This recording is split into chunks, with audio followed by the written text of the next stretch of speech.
It's all about humanity. About humanity.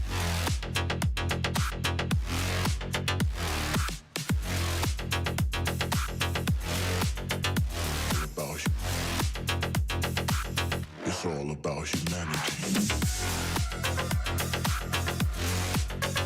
About humanity.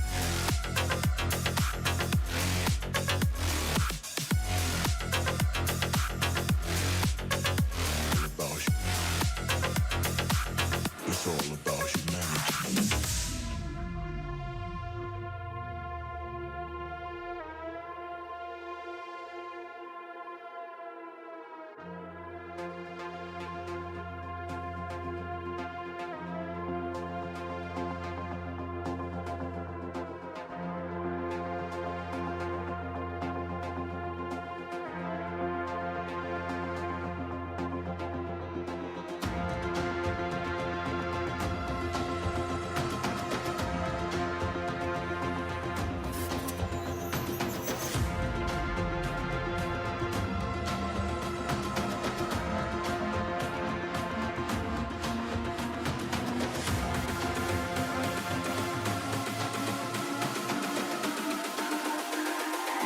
It's all about humanity.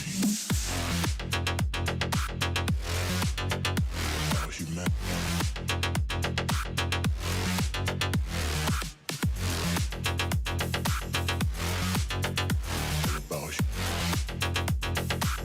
It's all about humanity.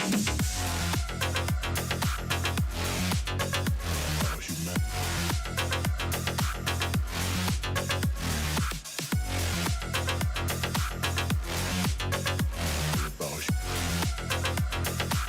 It's all about humanity.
It's all about humanity. About humanity.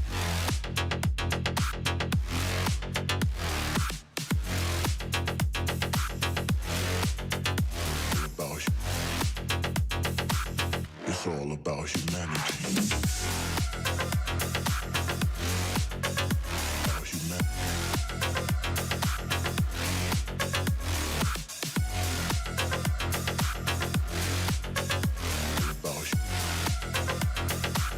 It's all about humanity.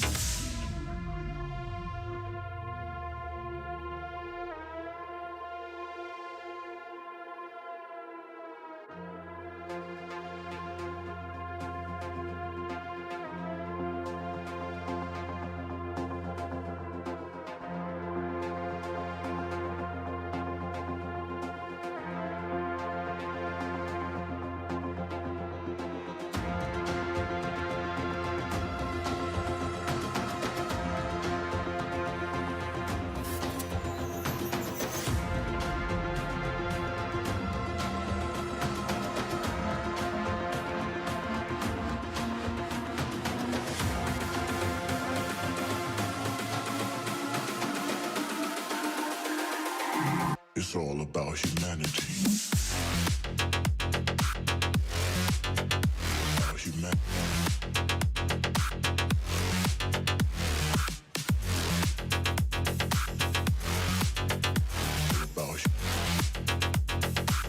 It's all about humanity.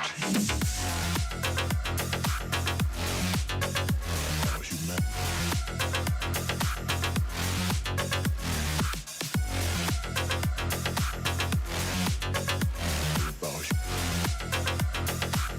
It's all about humanity.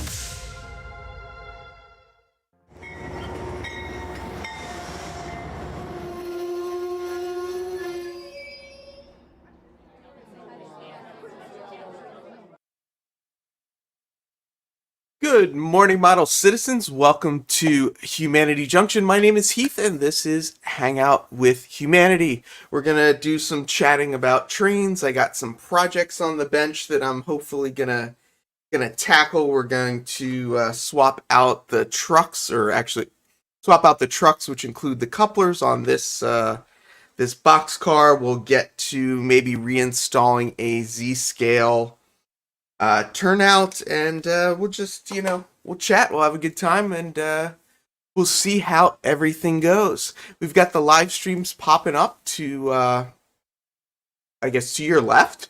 If you have a live stream or have a regular show and you want to be added to the list, please send either myself or John at Schuylkill River Valley an email, and we'll get you added. Let's see who's here. Say hello to a couple people. Looks like we got Lee from Anfield Road Layout in the loft. We've got Bang Got You Junction, Carl, Bernard C. joining us as well.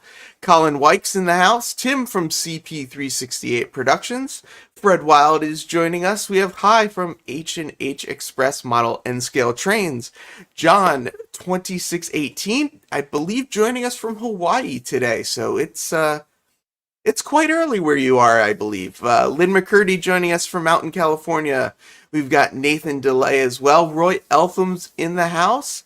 And last but not least, Steve Childers. And I have hopefully for the first time ever in my live streaming history said Steve's last name correctly.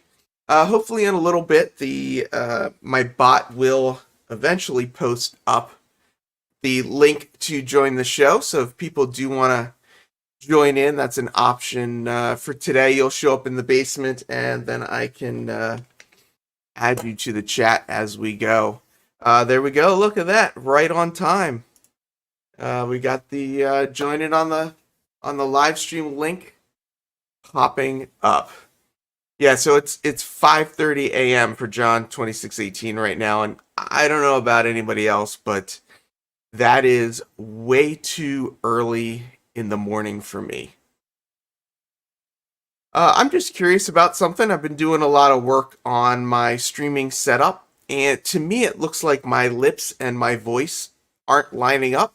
I'm curious if they're lining up for you guys, if they seem to be in sync or not. I found a little issue the other day, and I think I've got it resolved, but I also think that it may still be an issue. So we'll see. Oh, Hi says it's 5:35 p.m. where he is. So we've got people 12 hours apart on this stream. So okay, good. Lip sync looks fine to me. I really appreciate it. Yeah, good. I'm glad it's. With this streaming stuff, sometimes you never know whether you're close enough for rock and roll, as Norman Rowe would say, or how things are actually shaping up. But yeah, let's see if Mr. Childers has anything to share with us today. I do. I have been working on the farm scene, of course, and the photograph crop is up. The corn it is planted. so nice. Corn is planted. Static 2 layers of static grass are in, and today I'm going to be doing some detail work by adding some rock outcroppings, like you see here, along this little ledge down here, and possibly even adding a two barbed wire fence around that area for the cows. Are you going to make the barbed wire fence, or is it something that you have purchased? I'm going to make it. I have these eeny teeny weeny fence posts, T-rails they're called, and then I have some real fine jewelry wire, and I will sink the posts and then come back and I don't know whether I'll get to the wire today or not, but we'll get a stab at it. Well, by the way, you did get it right for the very first time. Why haven't you corrected me all this time, and you've never once said you're wrong? Because you're not really. All right. I have relatives that pronounce it Childers. And it all stems from when my grandmother married my grandfather. Went to the local general store to buy something on credit. He asked her name, and she said Childers. And he said, well, spell that. So she spelled it. And the gentleman said, well, ma'am, that spells Childers. So she went home and told my grandfather, who told his 5 brothers. And from that point on, our side of the family was Childers. That was back in the early 20s. Wow. So just like that, in a moment, the whole pronunciation of the name changed. Well, Yeah, and it may have been Childers way back back in Yeah, the English days, and got shortened because the South has a way of shortening things. Right? yeah, And it could. that is true. That is true. Well, when you get to that fence, I'm definitely curious to see some of that progress on it. So we may have to when you get to it, let us know, and we'll check in with Well, you a little bit closer. it's the first time I'm building one of these this way, so it should be a learning experience for all. So basically, what you're saying is it's the perfect time to experiment because on this channel here, we love to experiment and see things go awry. Yeah, that's it. So you're in good company. Besides, don't take this the wrong way. My screw ups won't look at anything as bad as yours. Hey, come on now. Like I said, don't take it. It's I a haven't learning blown experience. anything up yet today. Today, yeah, true. Tim Notice, says never heard of child. I don't know what he's saying, but he's never heard of the one pronunciation over the other. So Bernard's doing a fence and wire too. It's just full scale though. Well, there you go. yeah. Colin Weitz is saying, "Ooh, that was harsh." Yeah. Well, I have the ability to mute Steve, so if needed, that is the approach I will take. But Steve, as High points out, if there is a failure, you could always just blame me. Nathan, I'm not sure who you're asking that to, whether you're asking me or whether you're asking Steve. I have not done any scratch building or really any kit bashing at this point. I'm doing Walther's kit, so following the directions is kind of a relative thing. But for now, I'm just trying to build the kits kind of as designed and learn as much as I can within that, and then kind of go on from there. But yeah, Steve, do you do any scratch building? My grain elevator silos are all scratch built. Looking around, I think that's the only scratch built as far as kit bash. Most of my buildings are kit bashed in one way or another. So I rarely build them the way they say to build them. Yeah. But we know you don't like following directions, Steve. Directions? What are We directions? we have all come to understand that. So I'm gonna pull these other trucks off. It looks like they're just little press fit bolster pins. I'm replacing them with these Bettendorf trucks. The Bettendorf trucks do have plastic wheel sets, whereas the ones on here now look to be metal. So I may, once I get them swapped, I may swap in the metal wheel sets instead of the plastic wheel sets. But what I've got here is a Happy Mother's Day car.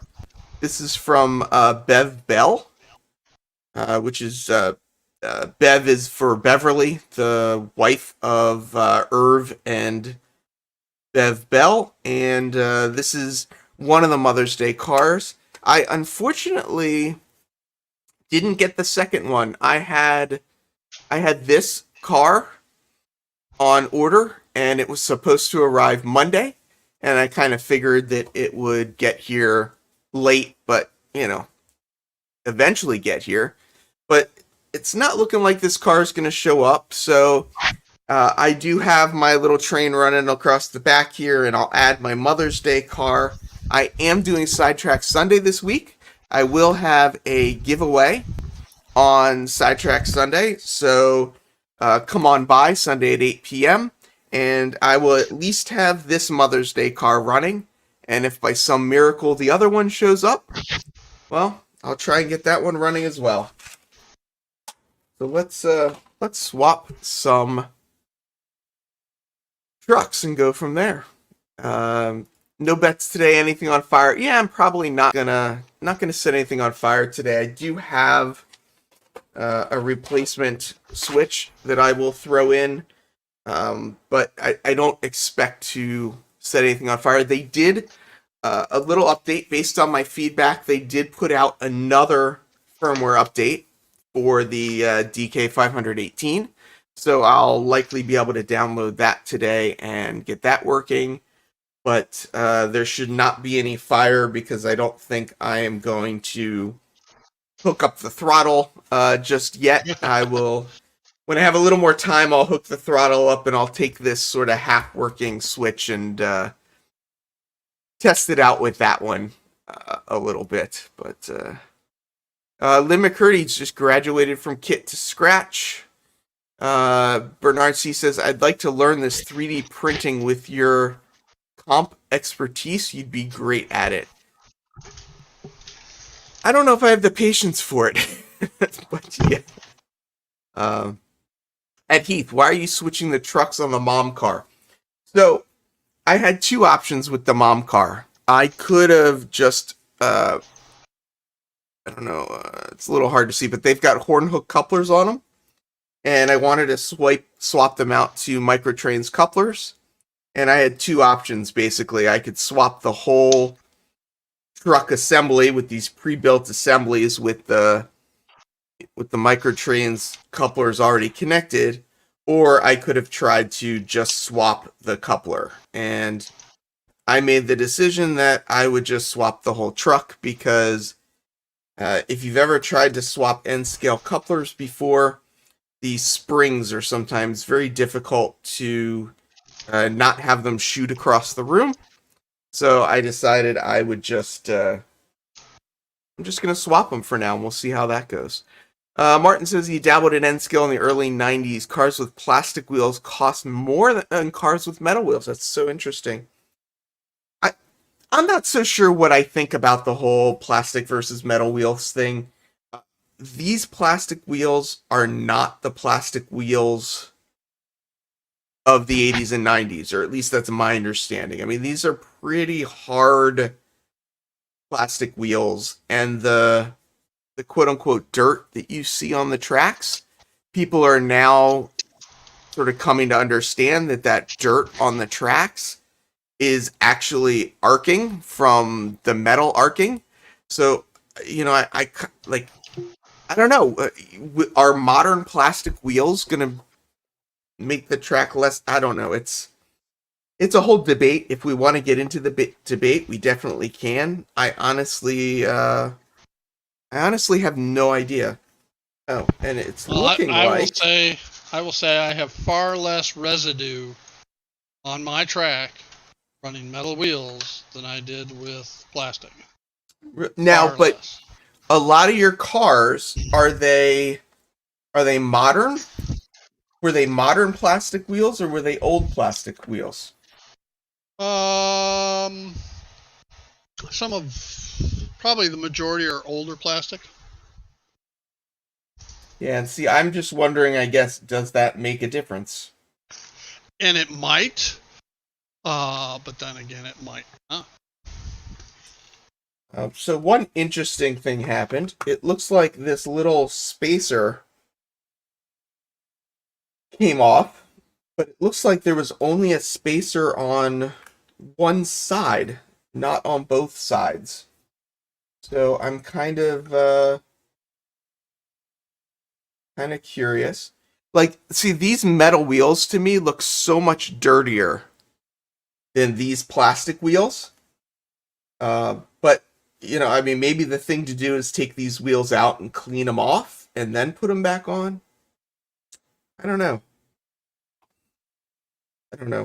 I mean, I know, you know, Steve, I've heard the same thing you've said.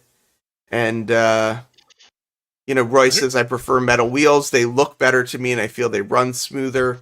I do think, too, the metal wheels are heavier, which I think is an advantage, is having that extra weight low down, I think is very helpful.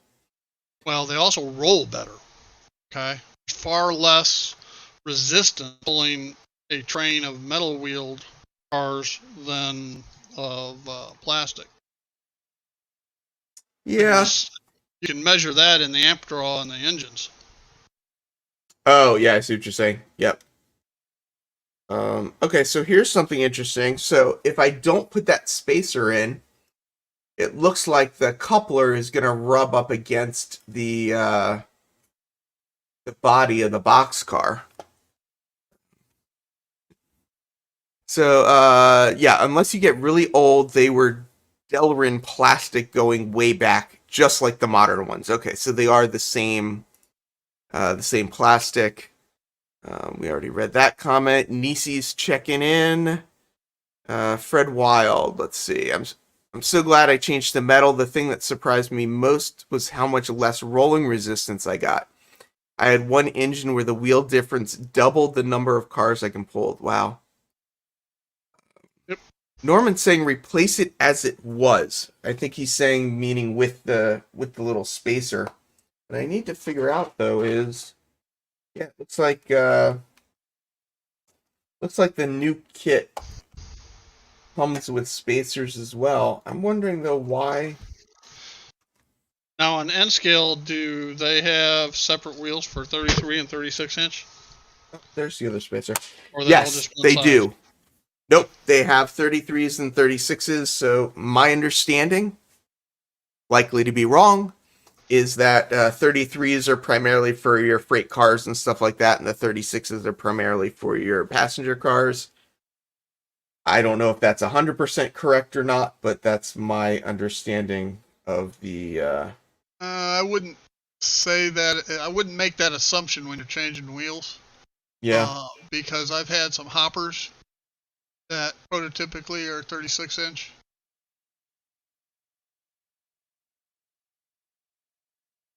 So it looks like these pins have a slightly narrower. Oh, here's some right here. These pins have a slightly narrower shoulder on them up here compared to the new pins. So I'm going to try and swap out to these other pins so I get a little bit less play. But let's see, it does. Yeah, it looks like the same spacer is going to work. So it looks like I'm okay. Oh, and according to Martin, I had it backwards: 33 passenger, 36 freight. So I don't know. Nisi, thanks for using Iron Planet Hobbies, much appreciated. Truing is when you clean grind out the points with an axle to fit. Roy says, yeah, you want to use new pins with the MTL trucks. Yeah, I'm definitely going to do that. Yeah, Roy says most of his freight is 33. Well, I do have some calipers, so I got one right here. at some point I'll probably just buy a whole bunch of both, and I'll just have to check them all one at a time. What's happening, Mr. Delay? Oh, good, Heath. How are you? I am doing fantastic. What's new in your world? Sadly, I tore up my layout to build a new one. Well, I don't know that that's so sad. I mean, that's kind of exciting. The Athearn Blue Box passenger cars are 36 inch wheels. Too funny. So basically, you just got to measure them all because nobody knows. So Nathan, what's the plan for your new layout? Hopefully, I'm going to make it modular so that when I need to if I'm gonna start over. Yeah. Yeah. Sorry. Still HO scale? Yep. This new plan's different than what I've done before. It's I'm gonna make the whole thing modular, with fold-up tables. Ah, yeah. Well, that's. Are you going to do it with the t-trak like my t-trak modules where they just sit on folding tables? I guess a little different. I was thinking my for the first part of the layout that I did was the square foams that you would buy on Yep. Home Depot or Lowe's, and basically I'm gonna lay it on there, but have some kind of wooden thing around it to slide it in, so it will be straight all the time.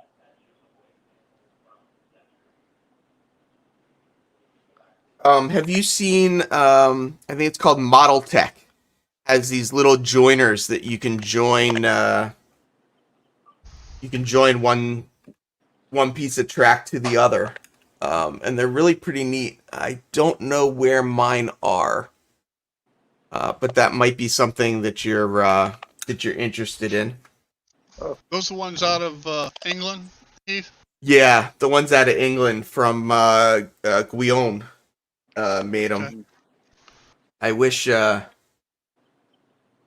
wish I knew where they were because they're actually really kind of neat the way they go together. But that might be something to check out. But hello, Dr. Elo in the house. Anyone else? We got Mystic Southern Railway, John joining us as well. I love that there's this whole conversation going on now about the size of the wheels. Older freight cars are 33. Most older cars are 33. Several newer cars have 36. Some even use 28s. John says, I think 100-ton trucks usually have 36-inch, so the hoppers and the tank cars. It's, yeah.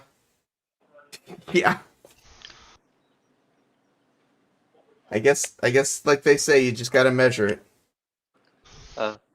I noticed a good thing about wheels for HO scale that if you have metal wheels, they'll run smoother. But if you have like lifelike rolling stock, basically you can get like a X-Acto knife and scrape the inside because it could like be hard to roll smoother. So if you like take some of the excess out, it will. Are you talking about like what they call the pizza cutter wheels, where the flange of the wheel is really big and it rubs against your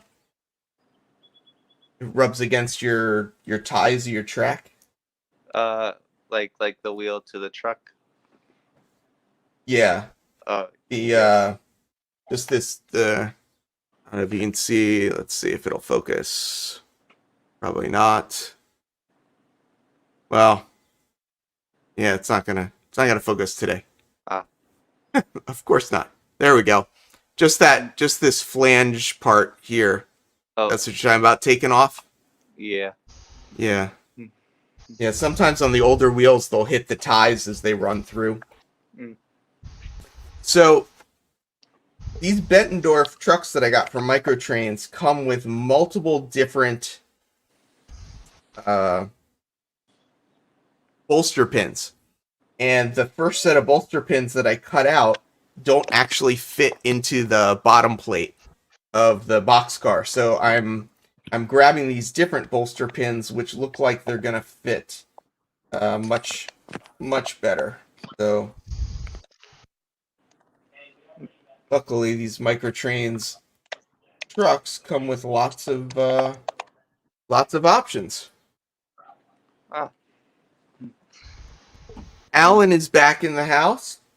If people didn't see, Alan is moved and he's torn his layout, his other layout, his original layout down, and he's putting together a new layout in a huge basement space that he has, which is really pretty awesome.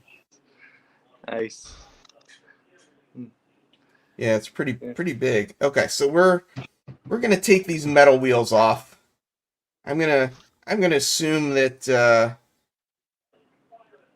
that the wisdom of going with metal wheels is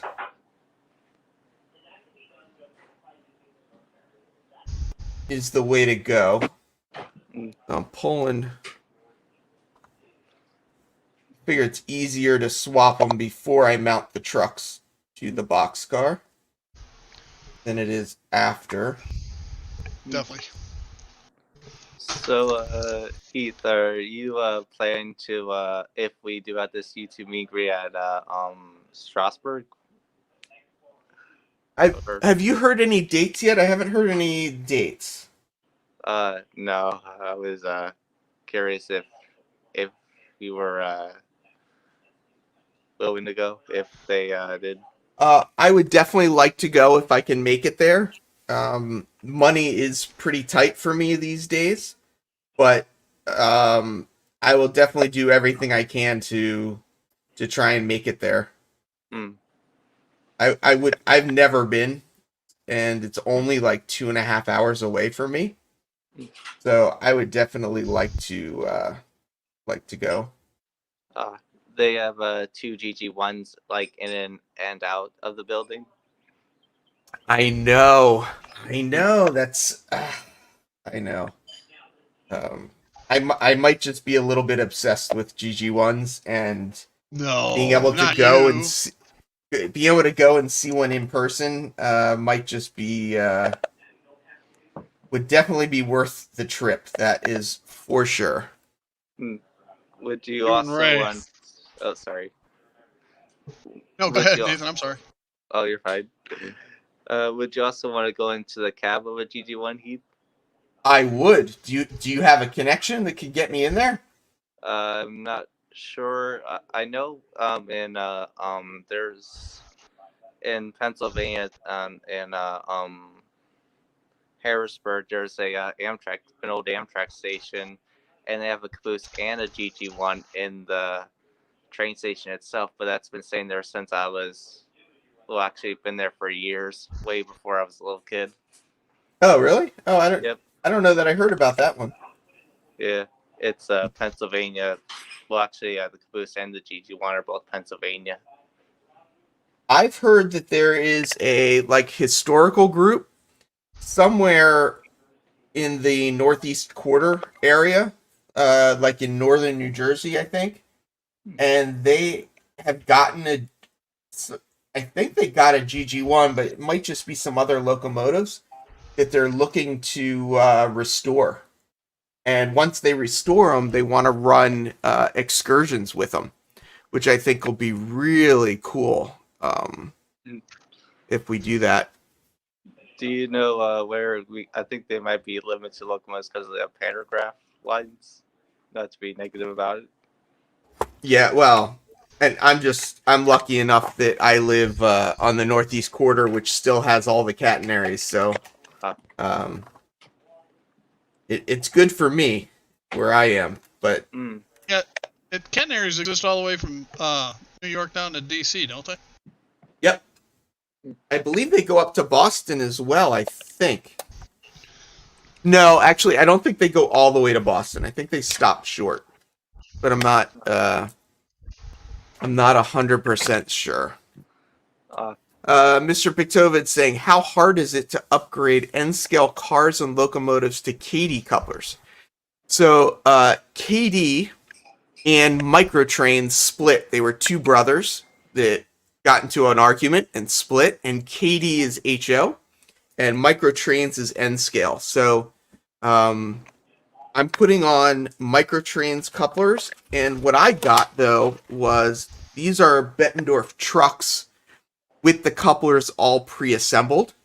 So to do this, really easy.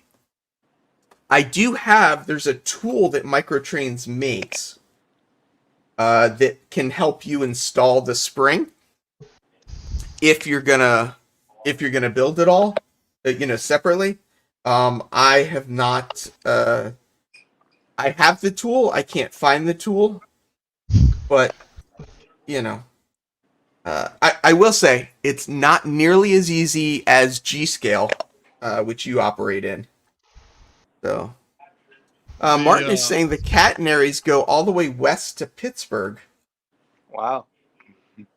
I did not know that. No, they used to. I just don't know if they're active. Oh, yeah, I see what you're saying. I know the ones in this area are active because they run the trains through the tunnel, and they can't run the diesel through the tunnels because obviously all the passengers would pass out. So they they run the electric trains through the tunnels. So I know they do still have the catenaries in this area. Thanks to Mr. Pictovid helping me get a little bit closer to my goal. If people haven't heard, I'm working on getting a studio space, and the contract's currently under legal review. So that's currently what any of the money that I get is going to go towards that goal. John said, I heard that too, Heath. I think the issue they're having with the GG1 is finding replacement parts for the really old electrical parts and components. I'm guessing they're going to have to build them, is what I'm guessing. What did Z say? I see a comment from Z that says, the trucks, I mean, but I don't see her previous comment. So I'm not sure what she was asking. Z, ask your question again. Amtrak runs electric through Strasbourg. Oh, there you go. I didn't realize they still do that. Yeah, I mean, they've got the City Sprinter, the ACS 64s, and some others that are all still electric. And that's, I guess they kind of have to. They go to Harrisburg, no catenary west to Pittsburgh. Mm. So I guess if they had it, they've removed them. They removed them since. I think they have. I went to Amtrak from Harrisburg to Pittsburgh, and I think it only stops to Harrisburg. But then there's a diesel engine that takes me to Pittsburgh. Oh, okay. Yep. Yeah, it's pretty cool. I mean, they've got a whole yard out in, I think it's in Sunnyside, Queens, where all the electric locomotives, because they need to turn the passenger trains around, and they basically have a big balloon loop. So the trains come through the tunnel into Penn Station, into Manhattan, then they leave Penn Station, go through another tunnel into Queens to where all the passenger cars are stored. And if they need to, that's where they turn things around to go back through a tunnel into Manhattan to Penn Station to pick up passengers, to then go back through the tunnel into New Jersey. So it's pretty neat. Yeah, I want to get out there at some point. The Amtrak that runs from DC down to, actually from New York City down to Miami. They change from the electric to diesel electric in DC. So I thought, is it in DC or is it in Virginia? It might be in DC. You could be right. I thought it was the stop after DC that they did the swap, but maybe it's. You got the auto train. Yeah, I did some like sleeper car train stuff. Oh, I didn't get it on in time. I did some sleeper car train stuff when I was in Europe, and it was awesome. Like to get on a train and go to sleep and wake up in a different country was so much fun. And I wish we did. I wish we had more passenger train stuff in the U.S. I really do like it. But hey, Shane's Trains, how you doing? If you ride the Strasbourg Railroad to the end where it meets the main, you'll see the catenary. It's DC. Are you talking about DC being the catenaries or DC? Yeah, Jake, there are some cool things that they announced with Amtrak that if it happens, it's gonna be really awesome. Really, I'm really looking forward to seeing those plans come about. Thank you, Anthony Dodge, liking round numbers, bringing my goal total here up on the side to $70, and MSI Hunter 5 as well, helping out with the students. Thank you, everyone, so much. Yeah, I'm, a lot of the super chat, super stickers, memberships, any of that stuff, it's all going to go towards getting the studio built out. So that's my main push right now. What were you about to say, Nathan? Well, probably not. I forget. Sorry. Oh, Tim is saying they switched the diesel at DC for the trains to Miami. Okay. I guess it makes sense, right? Because DC's a bigger station. I think it's a Union longer Station stop. in DC. It's what? A longer stop. That makes sense. Yep. The Paradise Virtual Railfan YouTube is where the Strasburg line meets Amtrak in Lancaster, Pennsylvania. I bet you that one gets a lot of traffic. Okay, let's see. We'll see if the car actually hooks up enough that it connects on the way back.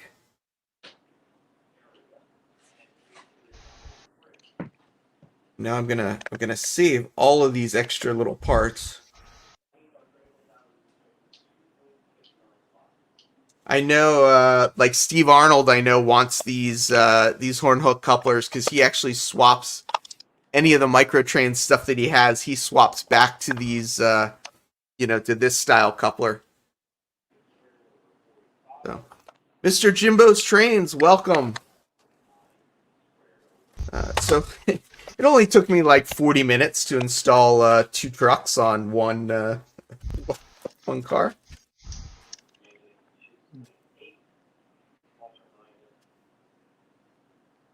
But it turned out successful, and the boxcar is running on the track. No smoke. No smoke. That's always a good thing. Yeah. And I just picked up. Here it is. I wanted to put these plastic wheel sets back on these. Well, I don't need to. There's no reason to. I'll just put them all in without it. Yeah, I've got so many Microtrains cars with plastic wheel sets that at some point I'm just going to need to start buying packs of wheel sets and It took me and just start swapping them. Took me close to a year. Every time I went to the hobby shop, I'd buy a pack of 36-inch wheels and a pack of 33s. Yep. And it took me a year to get everything swapped out. Yeah, and I still keep a pack of each, just so when I pick up a new car at a train show or whatever, I've got them available. Yeah, I've got other expenses right now, but that's definitely something I'm gonna have to start doing as well. But yeah, so Roy, I did not see the new video that he just posted. Roy was gonna post a video of the entire Solar Series train or consist being pulled by just the one FT locomotive, just one of these guys, and I wasn't sure that if it could pull all of that. So I'm kind of curious to see Roy's video now to see how many cars he was able to pull with one FT locomotive. And we'll see, he may have used the bullfrog snot as well. So we'll see how that goes. So Z says, "Oh my gosh, that's not making me feel better, Steve. Too many trucks." Yeah, gotta swap them. I need inspiration. I want to build a layout, probably room for 6 feet by 2.5 feet. I don't know what kind of track plan to try. Mr. Jimbo, what scale are you talking about for that kind of space? And maybe we could point you a little bit in a good direction. Daniel Banks, thank you so much with the super chat. I enjoy your channel and the production level you work towards. Yeah, so I really appreciate that. I'm still using StreamYard today, but I do have a setup that I've been working on, and I've been doing some test streams. And this is from my last test stream, and we got a bunch of people up, and things are close. Things are very close to being ready for production, but I think I'm going to do one more test before I go live with it. But we're getting there. We're getting there, and I really like the direction that we're going into. Alan says maybe an Inglenook or Time Saver might work in that space, and I believe Alan is talking about the what are they called? The switching layouts, the puzzle layouts. I think that's what we're talking about, the puzzle layouts. Yeah, Mr. Jimbo's looking at N scale. What I would recommend doing, Mr. Jimbo, is there's a couple websites out there that are really, really great, like examples of layouts. And you can take some of those examples and literally just use one if it works. Or you can like modify it a little bit. I mean, this Z-scale design was something that I kind of developed over time to kind of meet the needs of what I wanted to do. And just kind of, keep playing with it. So Roy said, I pulled all that I have, no Halley's Comet yet, and no Bullfrog Snot. One FT locomotive and you could pull all of it? Wow. Huh. Anthony Dodge was in bed, headed to sleep when I did that. Yeah, I've been doing it late at night to try and, after all the regular streams, after, stuff, because it really is kind of a little bit of a mess. But yeah, those lighted solar cars are heavy. I don't have any here that I can show you, but the lighted solar cars are awesome, and no metal wheels yet, so how did you must have some really long straights or something, because I could not get them going around my t-trak layout at all. Thomas, Mr. Splitrock. Hello. How's everything going? It is going. I see you've got a module sitting there. Yeah, this is my Walters build. I'm working on finishing it up, hopefully. Wow. Get to hang the wires today. Today's goal. That's impressive there. I see what you're doing, and I see what James from Boulder Creek Yard's doing, and I'm just embarrassed by my progress. Oh, don't be. That's pretty cool. So you got the farmland or something? The farm kit, yeah. Farm kit. Did you paint all those did you paint those lines on the roads by hand, or is that a kit you did there? Those were painted. I made a stencil with my Cricut cutter because I wanted to apply vinyl stripes and they didn't stick, so I had my Cricut cutter draw them out and cut it on blue painter's tape, and then adhered that and then airbrushed it on. Man, now I'm like debating, like, do I get a Cricut cutter or do I get a 3D printer? Like, it's a hard decision. Those Cricut cutters, just some cool stuff you can do with them as well. Yeah, Cricut cutter's a lot less expensive and a lot lower learning curve.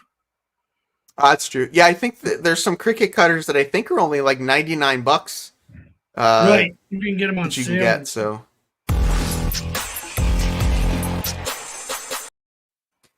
Andy Ambrose, I enjoy your channel and watching the balls up working towards the ultimate production standards, deciding that I am glad I don't run a channel that requires such complicated stuff.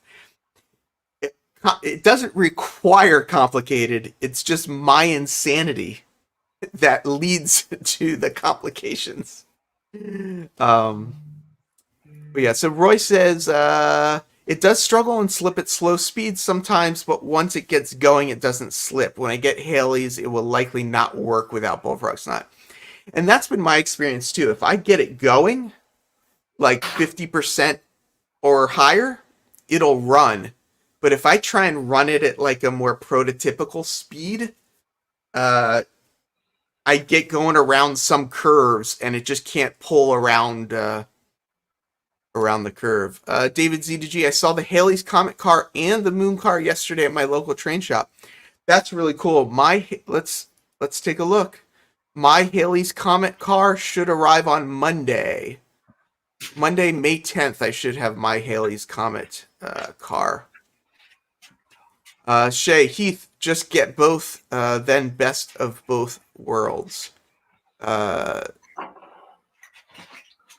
Which are you talking about getting both of? I'm sorry, I think I missed something. I apologize. Sometimes I don't follow along real well. Yeah, Heath, that mountain is pretty ready for a redo, the one in the intro. Yeah. Let's see. Anyone in Oklahoma, number 29, the VNT's 260 is headed your way to make a movie. Oh, that's cool. I don't know of anybody here that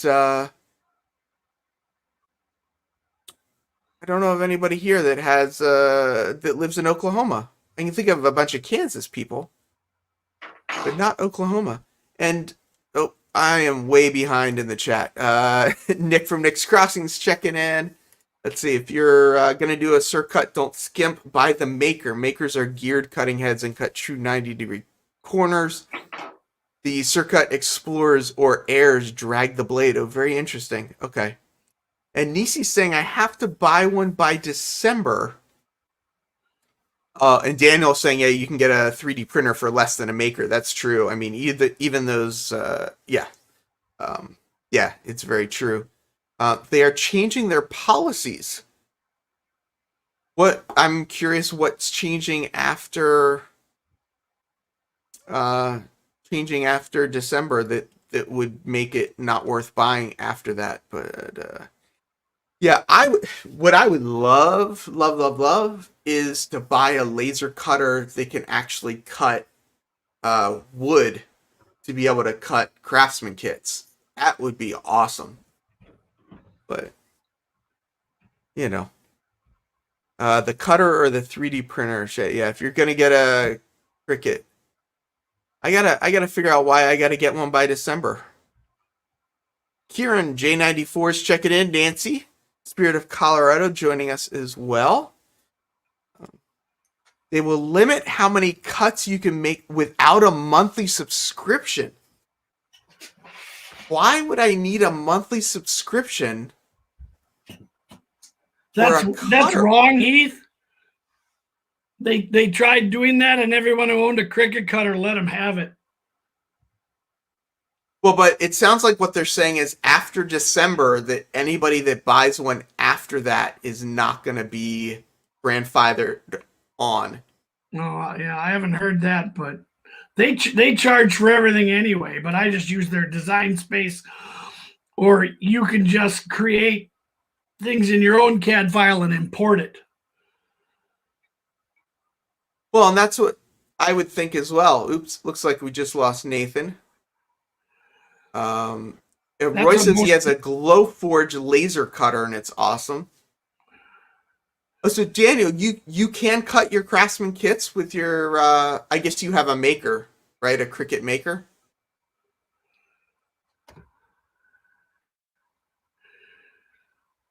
Feeling a bit down for Ian King and some stuff, but okay. What happened to Ian King? I don't know who Ian King is. Remember, those laser cutters need to be vented too. So yeah, well, and that's ultimately, I don't think until I get a real workshop that I'll be able to get, because I would want a resin printer.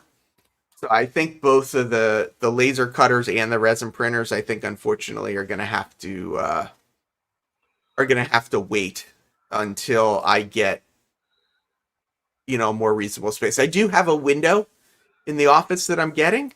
I just I know people like you now that have one. I can just send my files to you. There you go. Hi from H&H Express. How you doing, sir? I'm doing fine. I hope you can hear me. We can hear you just fine. What are you working on today? I'm gonna work on the electronics for the train, what I showed you last time. So I'm gonna see Awesome. how far I can get with that. Good luck. When you're ready to fire Thank- something up, let us know, because everybody on my channel likes to see smoke. So you know, I know, and then we can all if we blame can be around for somebody that, else. if we can be around for that moment, we all want to see it. So yeah. So I did not realize this, but Ian King is King Fox Junction, and his wife just died of cancer this week. So Ooh, my condolences to yeah. Ian. My thoughts are with him. Yeah. Well, Mr. Shane, Hello. how are you doing as well? All right. How's everybody doing today? Fantastic. What are you working on? Well, I'm still working on this DT&I hopper. Not because I didn't feel like working on it or anything. It just I like to give it time to let all the glue dry and everything before I Yeah. pick it up. Yeah. But I did just get a package in the mail. If you guys want to check that out with me. Absolutely. Let's we'll make you a little bigger. We'll let you unbox it, and we'll see what it is. Adam Cruz is joining us. Burnsy's joining us. Roy's gonna So- send me an email.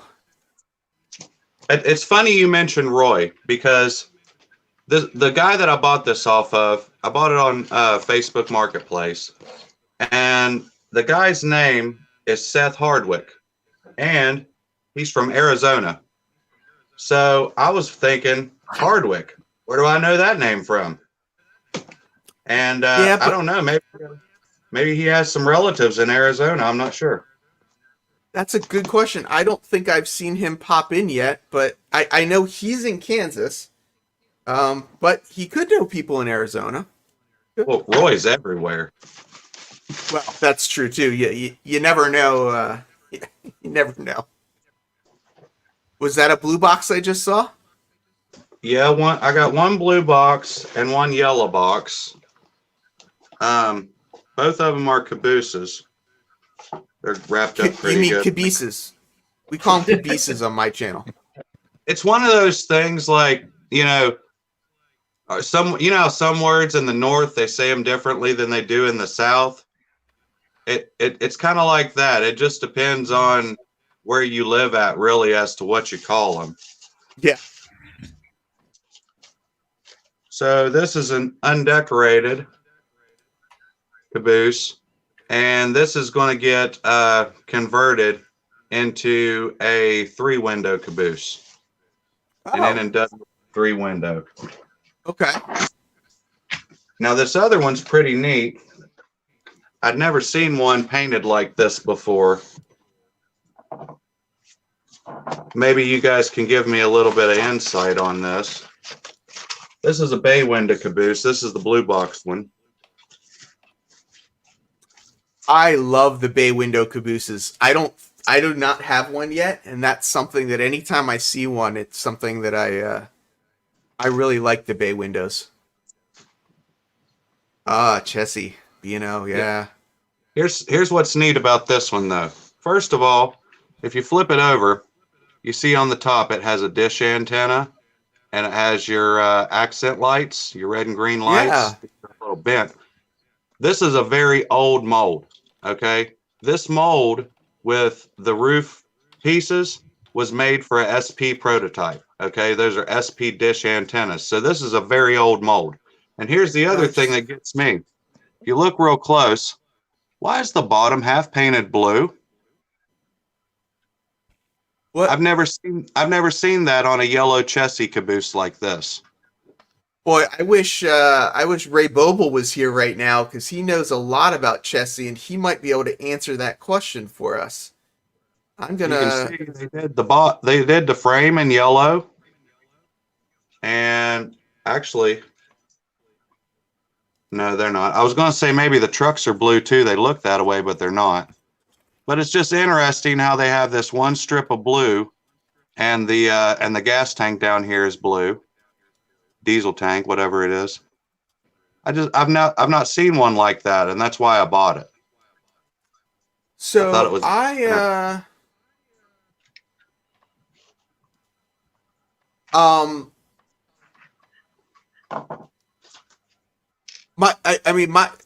the only blue that I can think of in that possible area would be like Delaware and Hudson. But like, did Chessie buy any Delaware and Hudson stuff that would have been repainted, or? No, but they did buy B&O and C&O. 1 second, I'll show you. Ian from Lehigh River Subdivision coming in on his lunch break. Looks like people are trying to hook Roy Eltham up with a club to join, and you know what Groucho Marx says about clubs? Oh. But that's a very different blue. It is. But it is still blue. That's interesting. And what's even more interesting is this has the antenna and the accent light on top. It's an old style mold, just like this one. It's got the antenna also. So I don't understand why the blue is so different. Well, it could just be, they realized they were using the wrong blue or something and change. I don't know. That's interesting. There's a lot of weird things like that with Athearn. Another good example, and anybody that knows about this, that has heard this story. The old Athearn blue box Spirit of 76 for the SCL that they did. They did 2 different runs. And the reason being, hold on, I'll grab it for you. So Nick from Nick's Crossing is saying that Chessie also took over Western Maryland. I don't know off the top of my head what color was Western Maryland. And Ian says he thought Chessie blue was a bit darker than the D&H blue. So I guess so there was a Chessie blue. Yes. Honestly, I think that they used C&O blue for Chessie blue because C&O was slightly lighter than the B&O blue. A lot of people will say no, it's the same, but it's not. But as far as the old Seaboard Spirit goes, they made 2 of them. Okay, 2 different runs. This is the first run, and anybody that's ever seen this locomotive before can tell me right off what's wrong with it. Anybody? I don't know. Nisi is into Seaboard and Air, so maybe she'll know. If she doesn't, find something cool. Okay, so this first run that they did, the blue was all wrong. Okay. Well, I saw this blue is lighter. This blue is much lighter than the blue on the other one you held up. Yeah, you're right. And that was such an issue, such a point of contention for people. They got so many complaints that I'm not sure how many years later, but a few years later, they did a second run of them in the correct paint. So let me get these up here beside each other for you. Yeah, very different blue. Very, very different blue. Yeah. So many people complained that they had to do a second run of this in the right blue. People are saying there's no handrails on the locomotive. Where are the handrails? Thank you, Captain Obviouses. I don't think. No, I don't think that would be OSHA approved.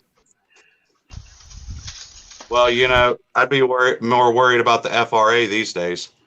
Oh, that's true. Yeah. Right. That is the. But personally, I don't care too much for the metal handrails. The vast majority of them will end up blowing the holes out on the corners. So I don't fool too much with them unless I custom make them. What I do is I'll go online on eBay or Amazon or something like that, and I will just buy the Athearn RTR or the Genesis ones and put them on. Adam Cruz says, just say that the lighter one is faded and ready for weathering. Well, that would be all good and well, but what do I do about the same road number? Oh, A and B unit? Well, yeah. I mean, if you're gonna buy a 1776 locomotive, you're gonna have matching road numbers if you want to run more than one. It's sort of, I guess, the nature of it. They only had one in real life. Right, that makes sense. So they did actually have one in real life. Yes. Okay, because I have this. Ooh, that was almost a mistake. I have this guy, which is the 1776 GG1, right? You know the story behind that? I do. We'll tell it in 1 second. But I also have a GG1 with a similar paint scheme to those Seaboard locomotives. But that, I believe, is not a real paint scheme. No. Is the one with that paint scheme, is it like a Tyco or something like that? IHC. IHC, yeah. It's probably just like a bicentennial paint scheme that IHC did. Yeah, and there's a whole bunch of IHC made a whole bunch of different GG1s that I don't believe. There are several of them that I don't believe are real paint schemes or prototypical paint schemes. I'm looking now to see if I can find a picture of that. It looks a lot like this. Does it have that same seal in the middle? Let me check. Trying to see if I can find it. I bought too many GG1s, so it's hard to find. A lot of my Burlington road numbers aren't accurate in their Atherns back in the day. Yeah. Let me screen share this, and I will get back to looking at the chat in 1 second. But this is the GG1 1776. I do not believe this is a real paint scheme. Yep, that's their bicentennial scheme that they thought up for the actual bicentennial. But this one, my understanding is that this one, the 4800, my understanding is that the guys that were painting it just sort of took it amongst themselves to paint that, and they actually sort of liked the paint job. Not authorized. Definitely was not authorized. And once the higher ups saw it, they thought it looked so good that they said, "Yeah, we'll authorize this." Yep, that is my understanding as well. That they went rogue and liked it. But then the 4800 Old Rivets was then painted, I believe, in Conrail blue. I'm not sure afterwards. I just know the story up to the bicentennial scheme there. My understanding is that it was after, which I cannot believe why they would. I can't believe they would paint over that for. I'm going to bring up a picture of it in 1 second if it loads, which is not loading. Come on. And it's not loading, of course. But yeah, I don't know why. Why would you paint over that bicentennial paint color? I don't understand that. I believe this Conrail paint job was after the bicentennial paint job. But did they ever actually in real life use that paint scheme, or did they go with the black Conrail? My understanding, I thought the black. I'm not sure. It seems like a lot of GG1s ended up black. You had the Penn Central after the Conrail got them; they were black. Yep. Amtrak had Amtrak black. was black. Yep. Yep.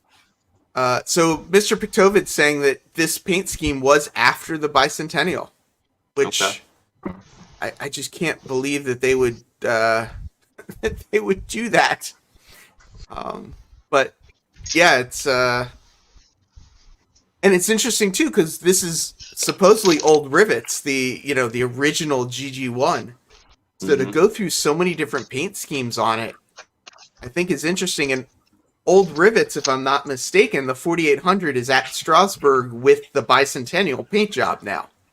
So they painted it this blue, and then at some point went back to the bicentennial.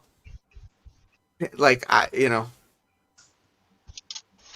Piktovid says, yeah, they used the 4800 in Conrail blue. The bulk were black for Conrail. Yeah. Yeah. Well, I guess where the most story about that particular locomotive was the bicentennial story, so they figured they'd keep it alive, which is good. Yeah. Yeah, and I'm glad they did. I mean, I think that's definitely a point in history that's worth recognizing. And there's a lesson to be learned in that story also. It doesn't always mean it's a bad thing to go rogue, okay? Watch Star Wars, they'll tell you. Yeah, right?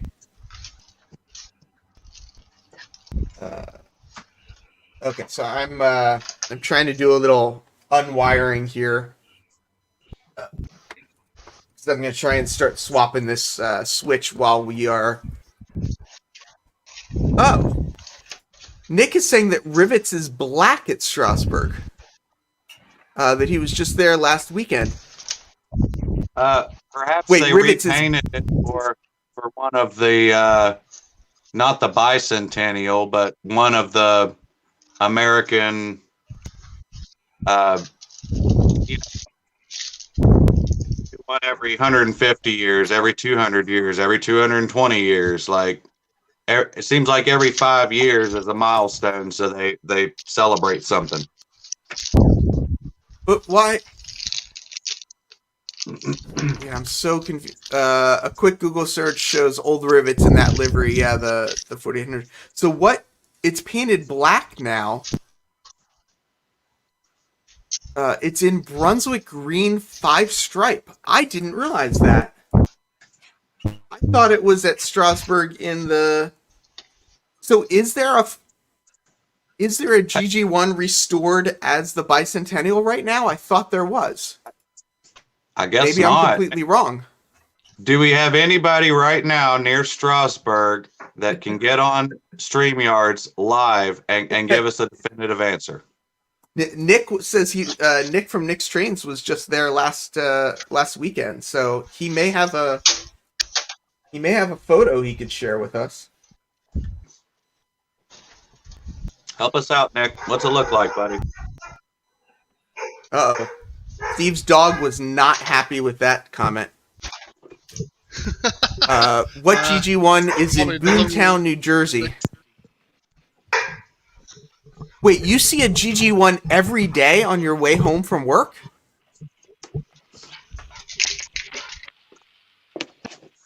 What? Why haven't you taken pictures and shared it with us yet? The one that's in Boomtown, New Jersey, I bet is the one that they're trying to restore now. The one that the Historical Society has that's looking to restore. You know, Heath, something that I think that somebody should venture into is figuring out how to rebuild the internals of those GG1s. Yeah, that'd be pretty cool. None of them run because the electrical in it is so outdated that there's nothing that we can really do about it. Somebody needs to figure out how to bring those things in the 20th century. Well, do you want to modernize them, or do you want to? You'd have to modernize them, or they wouldn't even. You couldn't even get them to pass inspections. Oh, yeah, that's true. if you've ever seen the inside of one of those, occasionally when you go to Strasbourg or something like that, they'll open them up just to show you what the inside looks like. And there's just frayed wires and crumpled wire insulation everywhere. It's just a mess in there. Oh no! Wow. Yeah. Yeah. There's one sitting in Boontown, New Jersey. It's along the New Jersey Transit line. The New Jersey Transit line. Which line? Not the Northeast Quarter. Oh, Alan says I could bring up the virtual rail fan of Strasbourg for a live shot. True, Yeah. true. Oh, Ian carpools, and he's the only one that likes trains. You know, Yeah. I think it should be said that the guy that runs Virtual Railfan, I don't know his name. I'm sure somebody in here does. That guy puts in more work for his YouTube channel than I've ever seen anybody put in ever. This guy travels America installing cameras, hooking them up to, the internet and everything like that so we can watch trains live. Not a bad job if you can get it, right? I mean, how awesome is that? But think about that. You remember seeing the video not too long ago where a loose tarp completely ripped a camera off of a pole? Yep. He's got to go wherever got to fly out there with a bag full of equipment and fix everything and install a new camera. Yep. So, Yeah, John Longs is saying that Lionel made a bunch of beautiful bicentennial locomotives, and for a little while I was getting into the bicentennial stuff, and then I started realizing that I can't collect circus stuff and GG1s and bicentennial and whatever that I would... if you get the studio space, you can have some extra walls to hang trains on. And I will. The plan is that there will be shelves on all the walls, and my wallpaper will be trains. Yeah. So my understanding is the 4935. It's not Brunswick green. It's actually a very, very dark. It is supposedly one shade off of black towards green. They apparently took black and threw like 1 gallon of Brunswick green into all of the black paint used or something. So it's pretty black. But I thought at Strasbourg they had the 4935 and the 4800. I thought they had the two. Oh, it's the Montclair Boontown line. That makes sense. I've never been on that line. But now I might have to go. You've not ever seen a GG1 in real life, have you? Nope, I have not. It's all because of Ray Boble. Well, yeah. I guess the guy that everybody blames everything on needs somebody to blame everything else on. Exactly. It's only fair. Man, this is hard to... Here, I'll go to this camera so you guys can kind of see what I'm doing. I'm trying to put the good switch here, and I'll put the half working switch here because this one's easier to swap than this one. And then I'll get these. I'll get both of these wired in and make you bigger maybe one day. So they have the 4800, but what paint scheme is it? Ah, yes. In 2017, it was before it was restored in black. If it was in the bicentennial paint scheme, that would make sense because in 2006, that was an anniversary year. Ah, yes, it was. Yep. And I believe they restored it for that. So if they painted it up for the 2006 year, just for I guess it wouldn't be the bicentennial, would it? It'd be longer than that. It'd be like 220 or something like that. I can't do math, but that makes sense. Now, is there anything that really makes sense, though?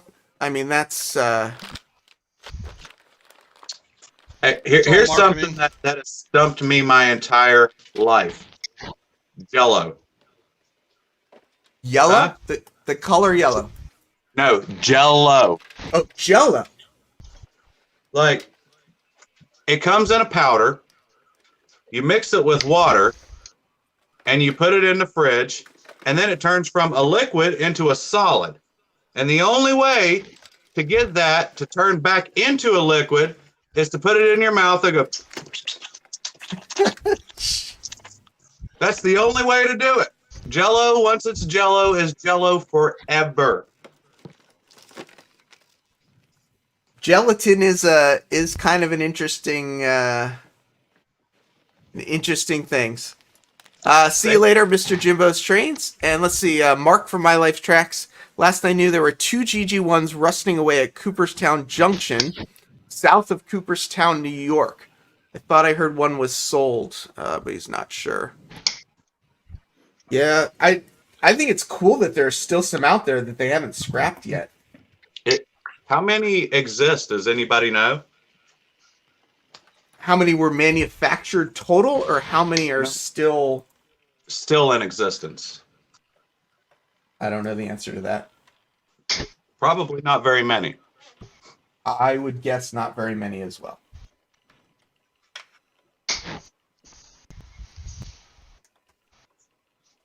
Oh boy, that was hard to get that in there. I've heard that before. Yeah. People are saying that you can heat gelatin up and it'll turn back into a liquid. Hey, tell me this. What kind of people sit around experimenting on gelatin? Well, you know that there's gelatin in a lot of different foods. It's not just for Jello. I'm just giving them a hard time. But I think you've met some of these people, at least online, so you know some of these people probably do mess around with it. According to Mark from My Life's Tracks, there's still 16 around. Museum.org collector/roster, and look at 4800. They show it in Brunswick Green 5-stripe. Yeah, at one point the 4800 was in Brunswick Green before it got painted Conroe. When 4800 was a Pennsylvania Railroad GG1, it was Brunswick Green. But when Conrail got it, they painted it at the 4800 paint scheme, is my understanding. That's impressive that there's 16 of them still left, considering, like, I mean, just think about this. Every other day you hear about some dopehead getting electrocuted to death trying to steal electrical wires. And there's probably like tons and tons of copper wire inside these locomotives, but they're still there. That's just amazing to me. So Mr. Pictovid is saying that currently at the museum, it's painted, the 4800 is painted in the Brunswick Green. I gotta admit, I'm surprised, but I don't know everything. The difficulty with GG1's restoration is the PCBs. Yeah. You know, most museums have them, like Illinois Rail Museum, and they shove them back in a back corner because they're leaking all this toxic stuff out of the transformers. And that's why you can't restore them. They're just basically a Superfund cleanup site unto themselves. Yeah, you'd have to completely gut them out and redo the whole system. Yeah. For what? You know, they can most of them can't even clean them out. Well, I mean, but there are people out there that are so into it that'll spend a ton of money to restore them. I think the nostalgia's there. You know, they've got this crowdfund for the T1, and they're building it. They have the frame made. They have a bunch of other parts made. They're actually building it. So it's not beyond belief that it could happen one day. There are some people with a lot of money that want to see these things restored, you know? So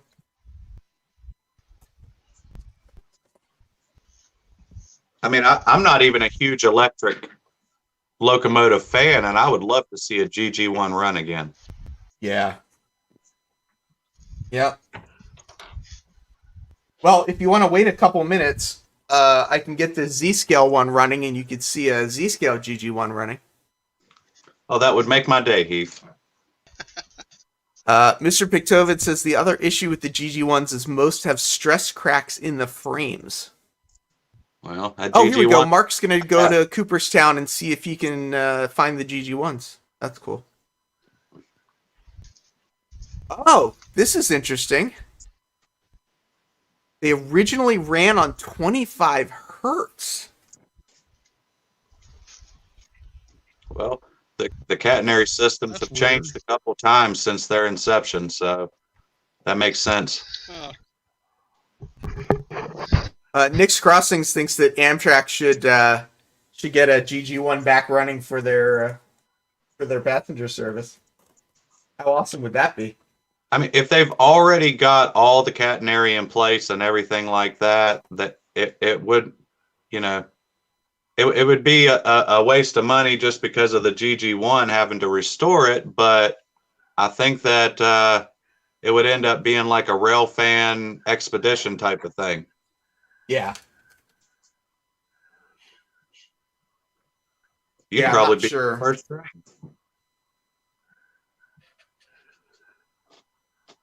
I mean, but that'd be cool. I would take a trip to go see that, to go on a excursion ride on a GG1 or being pulled by a GG1. The And last those things GG1s were on Amtrak in the 80s. Yes, they were. And a lot of people don't know this. Those things can go anywhere. They do have a diesel engine in them. So who has a GG1 in the New Jersey Transit system? That was the last one to run. Was there a GG1 Somebody actually made- painted for New Jersey Transit, I- or was it Amtrak? I saw a Model 1 in the NJT scheme. I've seen a Model 1 in the New Haven scheme too, but that Those didn't are cool. exist. Container Man saying hello to everybody. Can someone look up to see if? Anthony Dodge heading back to work. Anthony, are you on at 3:30 today? Anthony's probably streaming later today.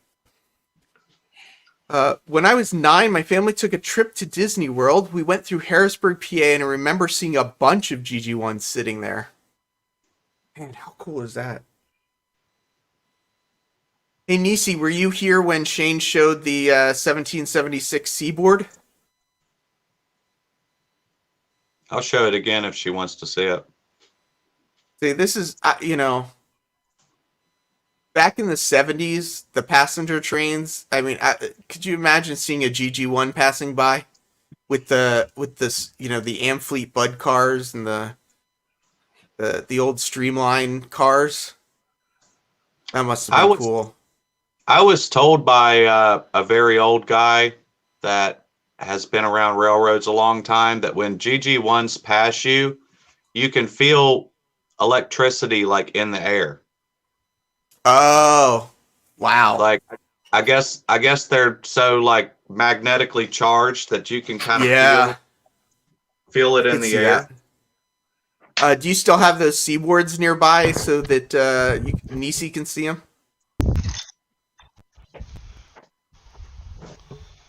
So I was explaining earlier, Nissy, Athern did 2 runs of these. These are both runs. Okay, this one on the bottom was the first run.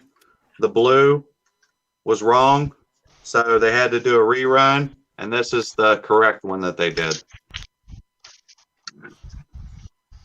And this is a real prototype Seaboard Coastline Bicentennial.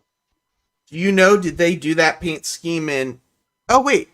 Nisi, are you doing N scale or HO? I can't remember now. I thought you... They made these in N.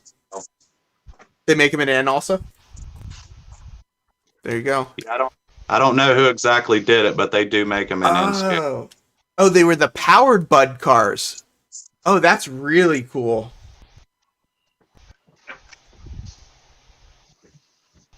Man, that's so awesome. They probably use those bud cars for local transit. Yeah, that would make sense. They Well- had in my area back in the early 1900s. They actually had a diesel electric trolley that would run from Jackson, the town that I live in, about 2 or 3 towns northeast, dropping people off at the plants, mines, and the steel mills and all that stuff. And they would run that every day. That's how people got to work. Oh, that's pretty cool. The GG1 was used for Kennedy's funeral train. I didn't know that. That's interesting. I thought Kennedy's funeral train was... I don't remember. You're probably thinking of the Union Pacific Lincoln train. That's probably what I'm thinking of. With the Lionel GG1, you might get sparks. Kennedy had a funeral train? Yep. Yeah, I thought he did. He was flown from Dallas to D.C., sat in... He was taken Capitol from Rotunda and then went to DC. Arlen. He was taken, from what I understand, from after he laid and stayed in DC, he was taken to wherever he was buried, wherever he wanted to be buried. But Which is our national cemetery. well, from what I understand, if you're the president, you have to be buried there. Yeah, so it looks like I'm looking online, and the Kennedy funeral train was a black GG1. It looks like a Penn Central GG1.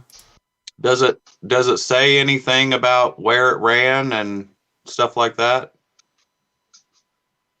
There is a book called The Robert F. Kennedy Funeral Train: The People's View. Robert Kennedy. Robert F. Kennedy. That's it. Yep. But he was just as famous as his brother. He's the one. He was the one that got killed after, right?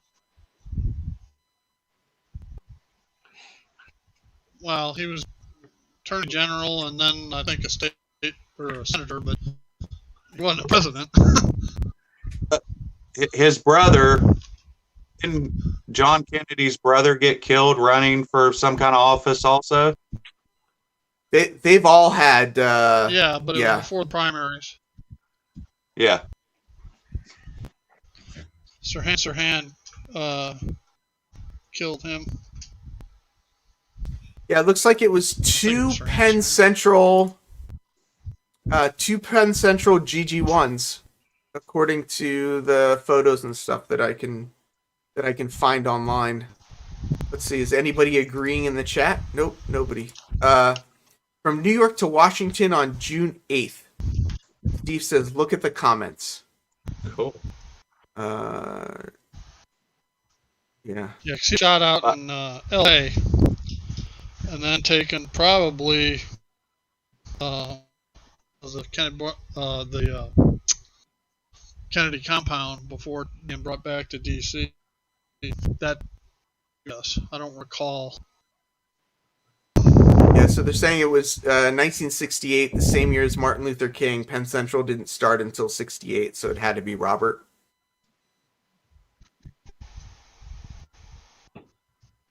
Yeah, so I guess Steve did say it was used for Kennedy's funeral train. He did not specify which Kennedy with his original statement. So, No.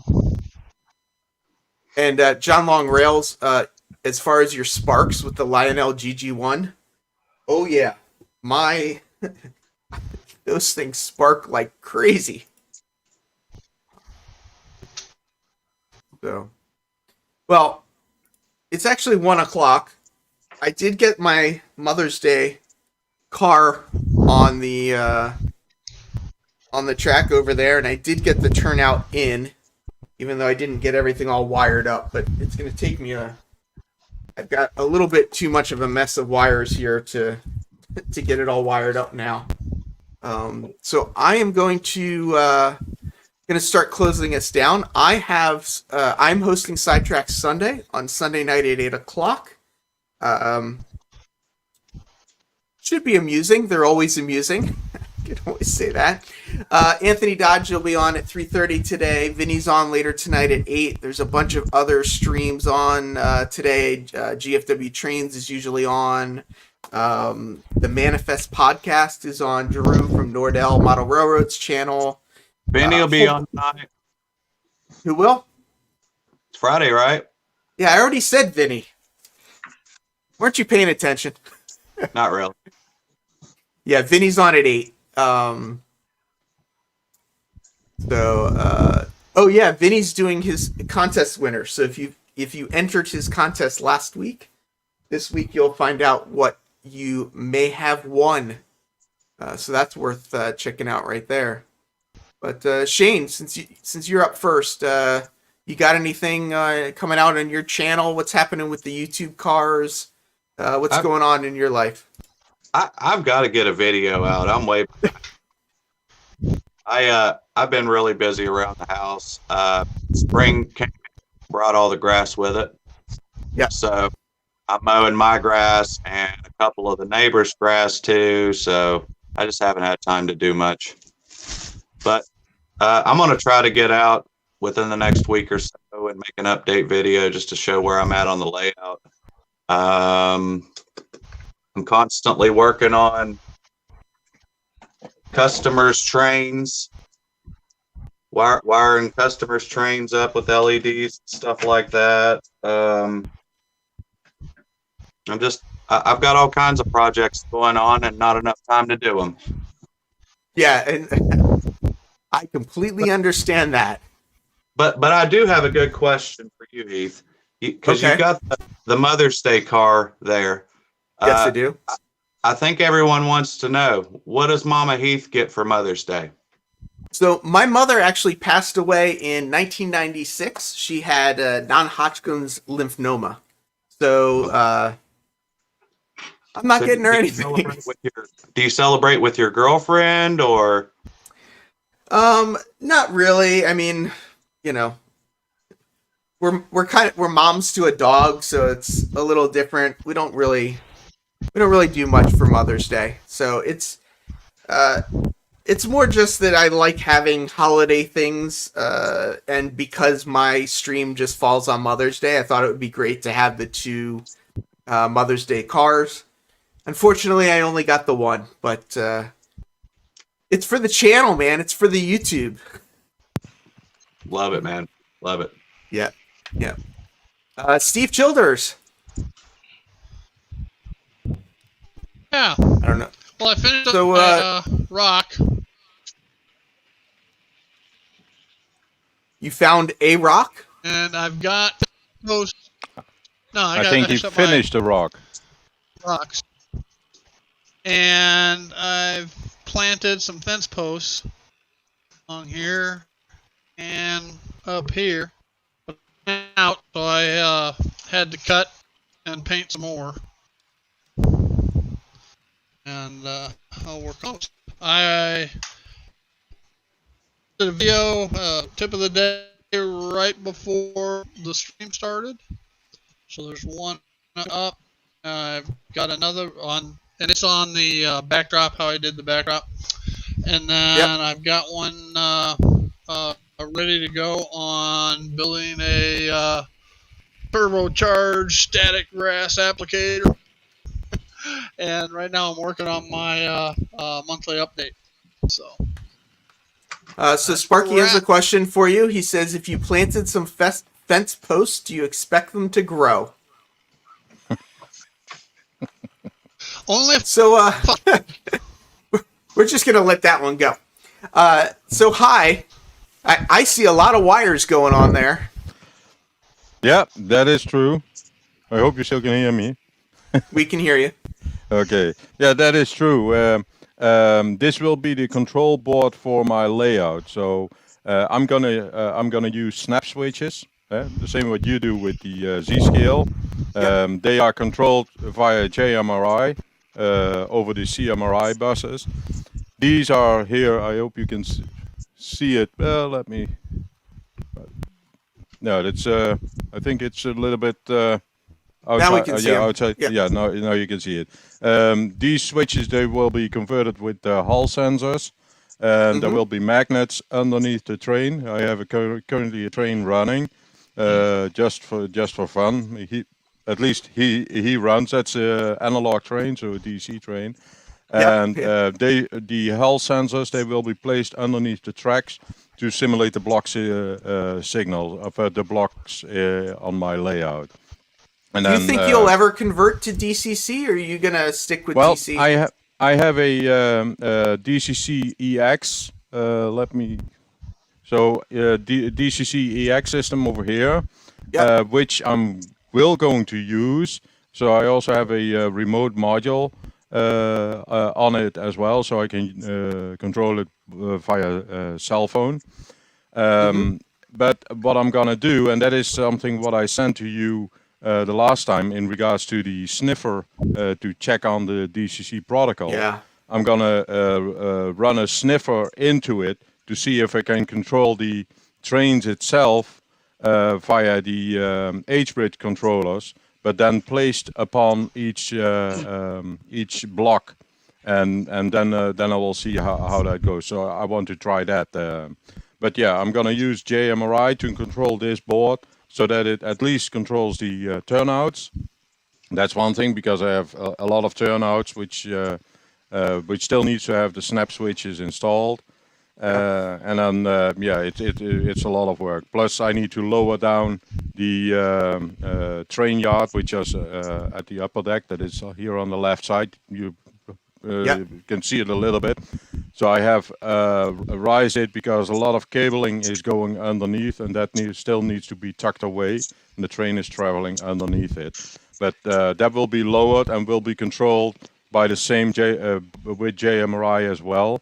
And it has its own control for all the turnouts which are on there, including the lights, because the upper deck is already completely finished, and the program has already been written for it, and I posted videos on that one on YouTube already. So you got a lot of projects and a lot of experimentation coming up. Yeah, that is true. That is true. So that is my goal. But yeah, I'm not gonna post any videos soon, because next week I'm on holiday. So that will be in 3 weeks' time that a new video will come out. Nice. So last but not least, Thomas Splitrock. Oh, you got a clothespin there on your layout, and I do see some wires there as well on your telephone poles. That's my weighted anchor as I glue the wires there. So gotcha. I'll get to promote something. If you guys ever listen to podcasts, we put out a really fun podcast in our NMRA division called The Crossing Gate. I'll post it in their chat, and you can find it on iTunes and Spotify and Buzzsprout and all these other things. Basically, pick up a model rarity and subject and discuss it. It's not really an interview of person, but it's more discussing operations and buildings. And get Heath on there and circus train modeling. We could do that. So if you like podcasts, check that out. So The Crossing Gate, right? The Crossing Gate. Yep. Look for that. Crossing Gate. I think Twin there's 8 or 9 Cities episodes Division. out. Yeah. There we go. So it looks like that's kind of the logo of it Yep. for people that are looking for it. Yeah. So I am going to, if I can figure out how to subscribe, which I can't figure out right now, but They're good to listen to while you're modeling, kind of like this show. Yeah. That's what I love about a lot of this stuff too, is just like to get together and just model and hang out and do all that kind of stuff. So this is the clubhouse for now. Right. Exactly. I've never tried Clubhouse. I've never been on it. I don't know anything about it, but I do know people talk about it a lot, but I've never been on it. So okay. Yeah. Well, thank you all for being here. Come join us Sunday night at 8 and check out all the other live streams that are happening. And I hope everybody has a fantastic rest of the day and a very good weekend. And happy Mother's Day to everyone that celebrates. Yeah, the same. Bye, everybody. Bye. Bye, everyone.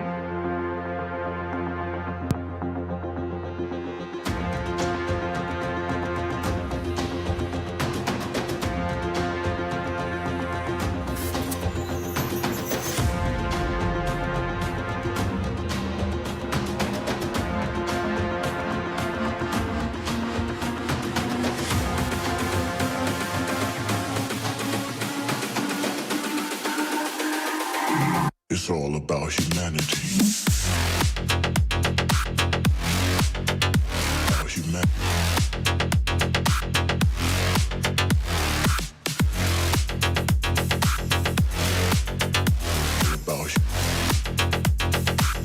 It's all about humanity. About humanity.